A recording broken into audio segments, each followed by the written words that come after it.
Welcome to Capitol Catch-Up, your deep dive into the latest action from the halls of Congress. I am Victor. And I am Leni. Today we have a massive lineup of legislative proposals, key nominations, and intense debates from the House floor. Let us start with a series of bills addressing healthcare access and maternal health, which could have a major impact on everyday Americans, especially in rural communities. That is right, Leni. First up is Senate Bill 380, also known as the Rural Obstetrics Readiness Act. This bill targets the growing shortage of maternity services in underserved areas. It proposes establishing training programs so non-specialized local doctors and nurses can handle obstetric emergencies like hemorrhage, hypertension, or sepsis.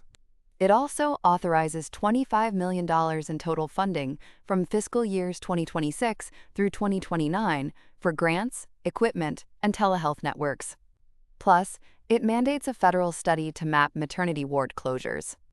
Speaking of maternal support, there is also Senate Bill 1630, the More Opportunities for Moms to Succeed Act, or MOMS Act. This bill plans to create a federal website called pregnancy.gov to list resources like medical care, financial assistance, and adoption services, though it explicitly excludes any entities that perform or counsel in favor of abortion. It also sets up grants for pregnancy support centers and child support enforcement on behalf of unborn children. And to help address the broader healthcare provider shortage, we're seeing Senate Bill 575, the Improving Care and Access to Nurses Act, or ICAN Act. This bill would allow advanced practice registered nurses, like nurse practitioners and certified nurse midwives, to perform tasks like ordering cardiac rehab or managing inpatient services under Medicare and Medicaid, without redundant physician supervision. To back that up, Senate Bill 2439, the Resident Physician Shortage Reduction Act of 2025, looks to expand the medical training pipeline. It directs the Secretary of Health and Human Services to distribute 2,000 new Medicare-funded residency positions annually from fiscal years 2027 through 2033, prioritizing rural areas and historically Black medical schools.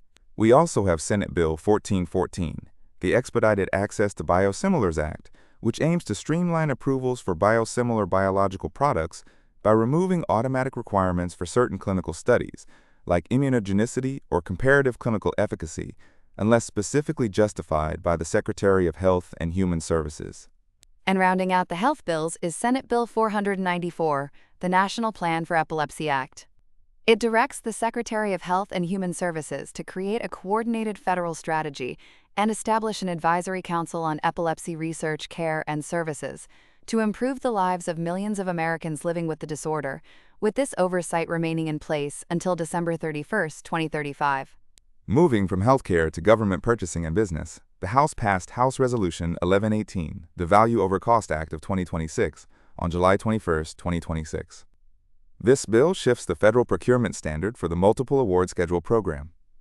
Instead of always prioritizing the lowest overall cost alternative, agencies can now prioritize quality, performance, and long-term utility, aiming for best value. That is a major shift in how our tax dollars are spent.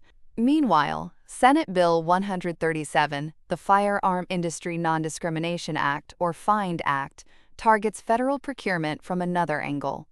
It prohibits the federal government from contracting with any entity that discriminates against the firearm or ammunition industries, requiring prime contractors to certify they do not have such restrictive policies.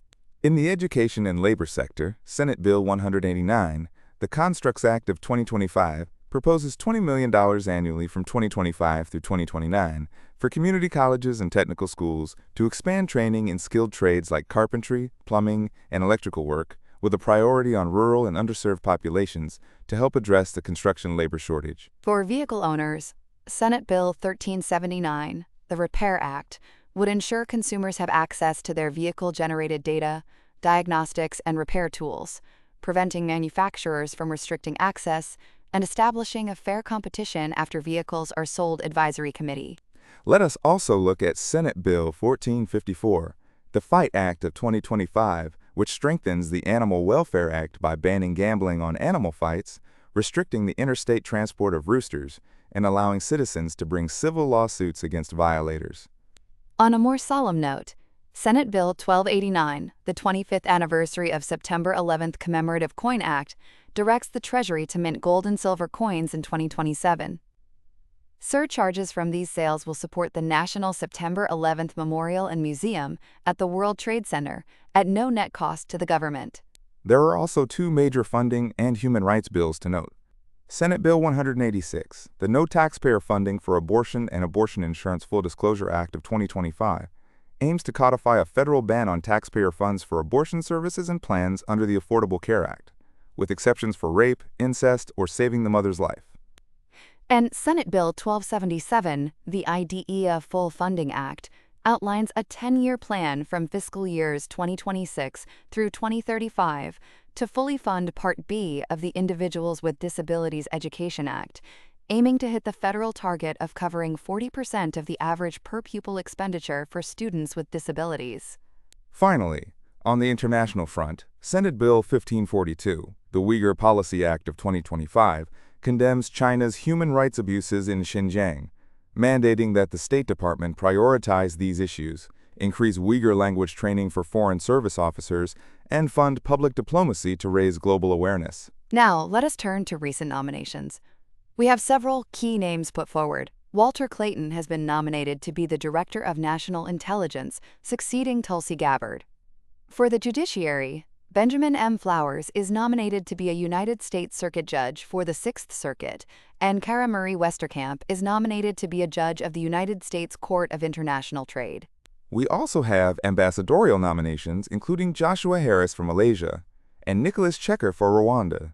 For federal law enforcement, Joy Lynn Pittman Thorpe is nominated as United States Attorney for the Eastern District of Oklahoma, Jurgen Ryan Soko as United States Marshal for the District of Columbia, William Gerald Hardy as United States Marshal for the Northern District of Alabama, and Gretchen C.F. Schappert as United States Attorney for both Guam and the Northern Mariana Islands. D. Adam Candiab has also been nominated to be an Assistant Attorney General. Looking at committee work, several House committees met on July 22, 2026. The Middle East and North Africa Subcommittee discussed building a new regional security architecture under the Abraham Accords. The East Asia and Pacific Subcommittee focused on countering China's dominance in global shipbuilding, and the full Foreign Affairs Committee examined United Nations accountability and strategic diplomacy. The daily records from the House floor on July 20th and 21st also showed some heated debates. On July 21st, lawmakers debated the high financial costs of the war in Iran and criticized the legacy of the Trump administration, specifically regarding a namesake arch in Washington, D.C. There was also a sharp debate on the 36th anniversary of the Americans with Disabilities Act. Representative Steny Hoyer challenged a new Department of Justice guidance that limits integrated living mandates for individuals with disabilities. Amid these debates, the House honored local figures, including the McCourt family's business success, Dr. Satish Tripathi of the University at Buffalo, and the centennial of the Falfurrias Volunteer Fire Department. The day before, on July 20th, the House focused on digital censorship and state-sponsored surveillance, and strongly criticized the End Birthright Citizenship for the Territories Act, which opponents argued creates an unconstitutional double standard.